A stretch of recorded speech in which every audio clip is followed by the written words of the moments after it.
Welcome to AMR's focused lesson on differential and final drive systems in earthmoving equipment. We begin where the axle drive pinion receives rotation, open the differential, and follow torque only as far as the wheel hub or track sprocket. You will see every working component, what moves in a straight line, what changes in a turn, why one tire can spin, exactly how a lock engages, and how single, double, bull gear, and crawler final drives multiply torque. Exact dimensions, oil, pressure, backlash, and locking logic remain model and serial number specific. The differential assembly sits in the center of a drive axle. Its carrier housing supports the drive pinion, ring gear, differential case, and side bearings. Rotation enters through the pinion yoke. The spiral bevel gear set turns that rotation through approximately 90 degrees. The left and right axle shafts leave through the side gears. The housing contains lubricant and maintains alignment under heavy tooth load.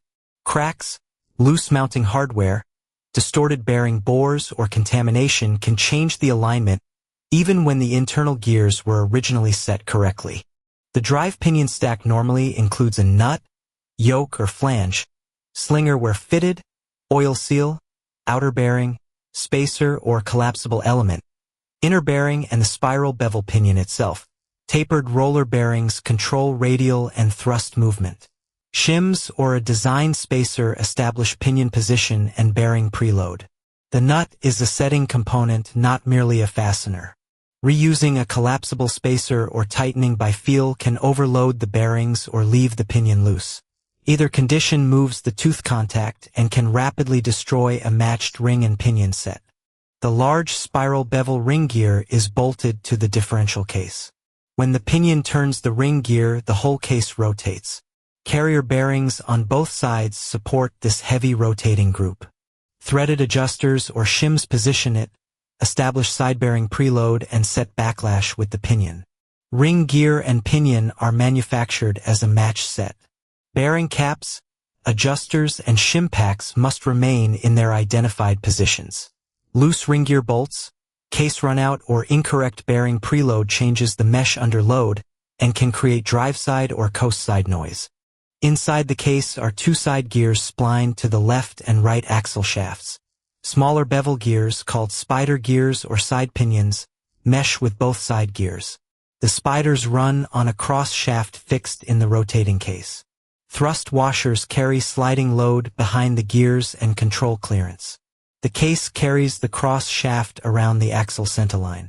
The cross shaft carries the spiders. The spiders push the side gears.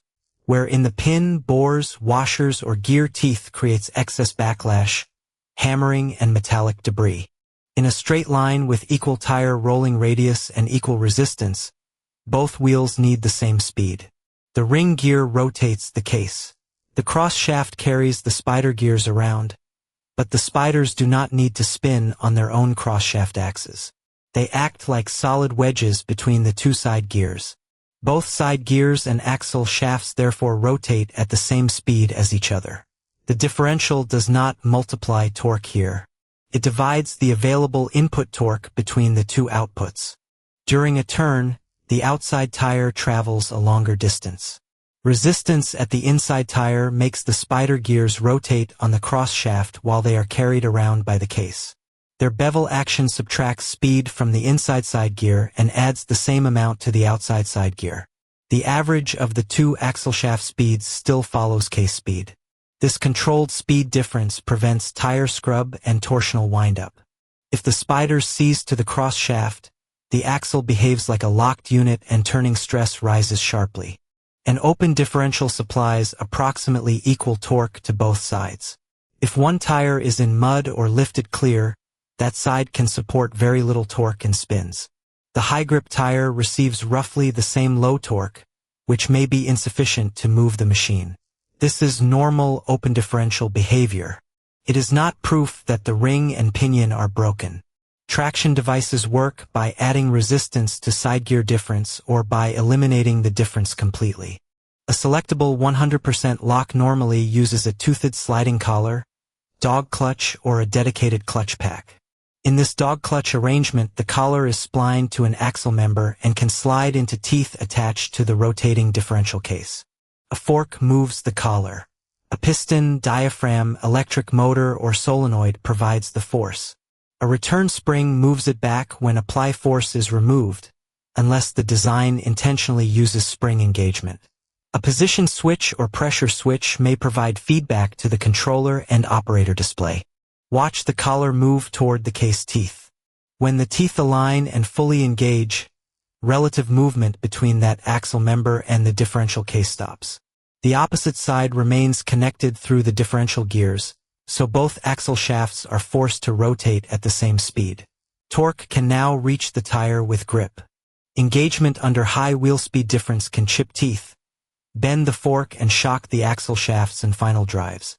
Reduce throttle, remove will spin, and obey the machine's engagement speed limit. A correct lock test follows the whole activation chain. The operator requests lock. The machine controller checks speed, throttle, steering angle, selected direction, or other model-specific conditions.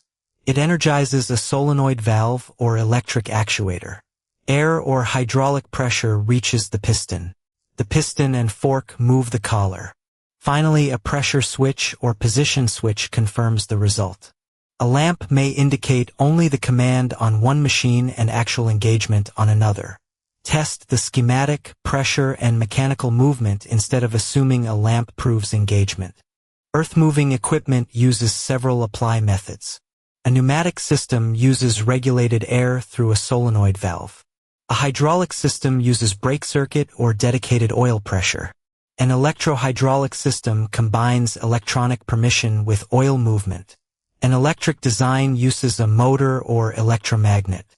Some locks are pressure-applied and spring-released. Others are spring-applied and pressure-released for fail-safe logic. Never connect pressure to an unknown port or assume loss of pressure means release. Identify the design from the correct schematic. A cross-axle differential lock, often shortened to CTD on some Bell machines, locks the left and right wheel outputs in one axle. It does not automatically lock front and rear axles together. In one Bell service example, the cross-lock is air-applied and spring-released, and controller conditions include low throttle plus confirmation of the interaxle system. The exact timeout, speed limit, and pressure are machine-specific. This example shows why a technician must distinguish cross-axle lock from interaxle lock and confirm actual actuator movement. A clutch-type limited-slip differential keeps the normal spider and side gears but adds alternating friction discs and steel plates between the side gears and differential case. Preload springs or cam ramps squeeze the packs. When one side gear tries to accelerate relative to the case, friction resists the speed difference and creates torque bias toward the tire with grip. Limited slip is not always a solid lock. Its bias depends on plate condition, preload, ramp geometry, and lubricant. Incorrect oil can cause chatter, poor bias, or rapid friction wear. Some heavy equipment axles use an automatic locking or no-spin style unit. Driven clutch members lock together under torque so both shafts receive drive. During a turn, the faster outside wheel can overrun and release through ramps or teeth, depending on design. It may produce clicking, ratcheting, or abrupt re-engagement that would be abnormal in a clutch limited slip unit. Do not diagnose every automatic locker noise as broken spider gears. Identify the actual differential type before testing or towing. Ring and pinion life depends on pinion depth, pinion bearing preload, carrier bearing preload, backlash, and tooth contact. Backlash is controlled clearance between mating teeth. Too little can create heat and binding. Too much creates impact and moves the contact. Marking compound shows where the teeth carry load on drive and coast sides. Patterns toward toe, heel, face, or root require interpretation using the OEM chart for that gear design. Measure backlash at several ring gear positions and record the original pattern before moving adjusters or shims. A common loader wheel end final drive uses a central sun gear splined to the axle shaft.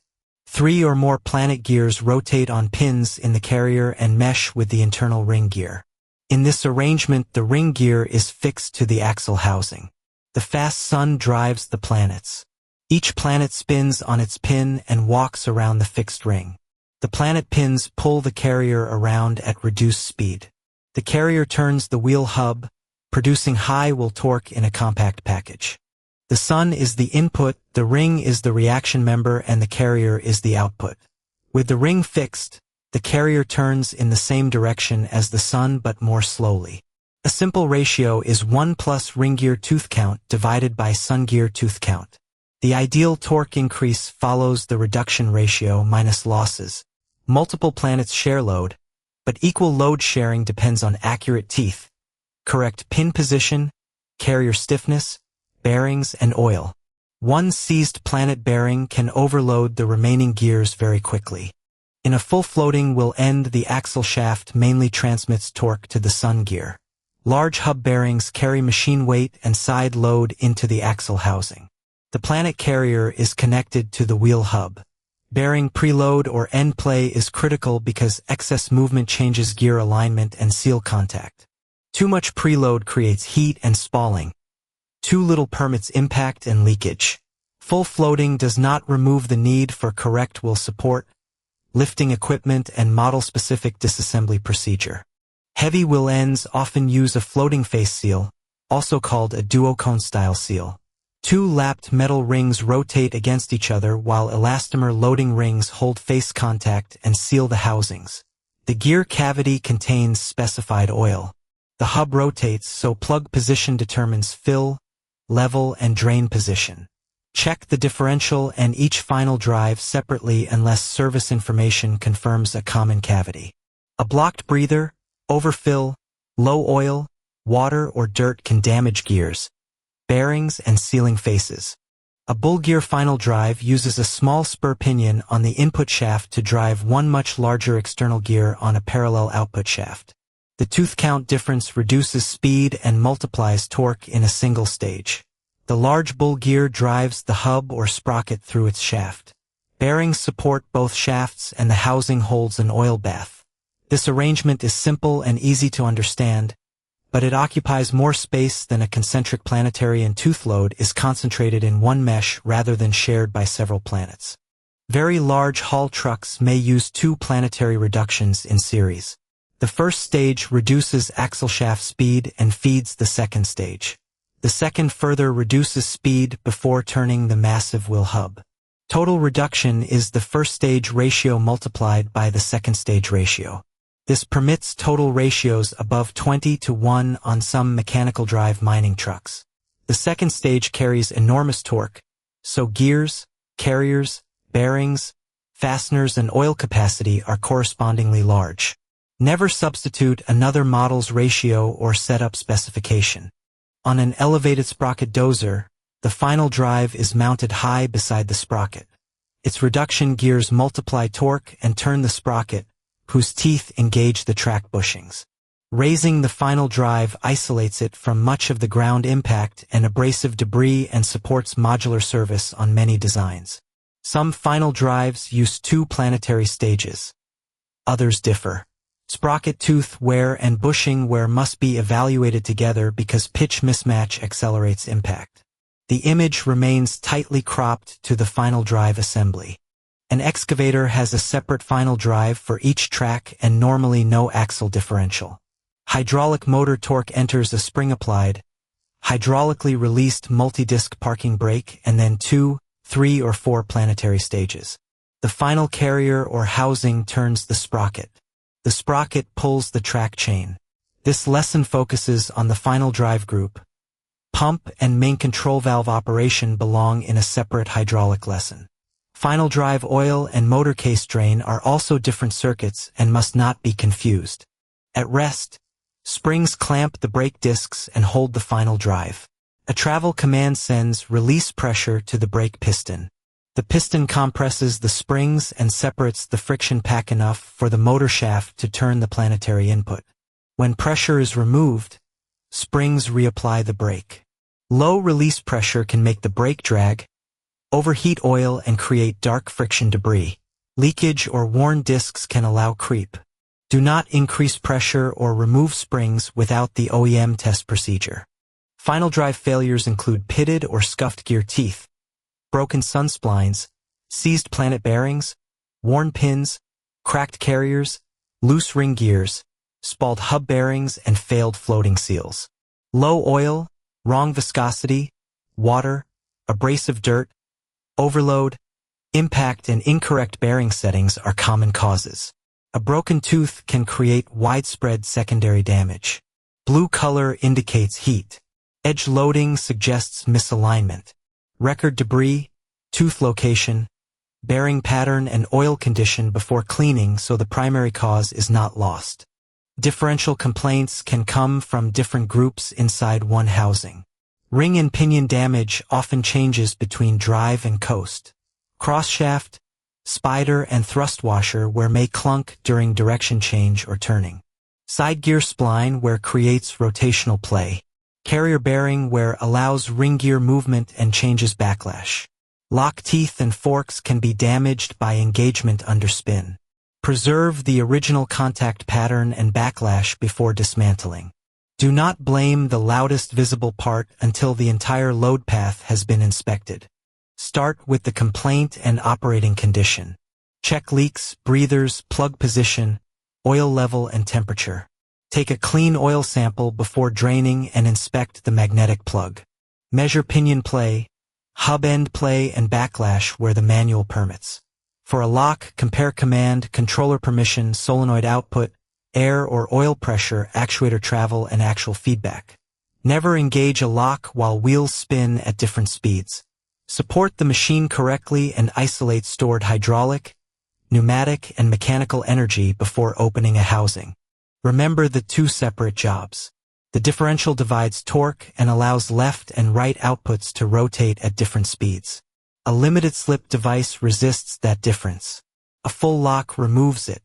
The final drive does not decide left versus right speed. It reduces rotational speed and multiplies torque immediately before the wheel or sprocket. Identify the input, output, and reaction member in every Planetary. Identify the actuator and fail-safe state in every lock. Then verify oil, pressure, backlash, preload, and limits against the exact machine service information. That is the complete focused lesson, differentials and final drives only.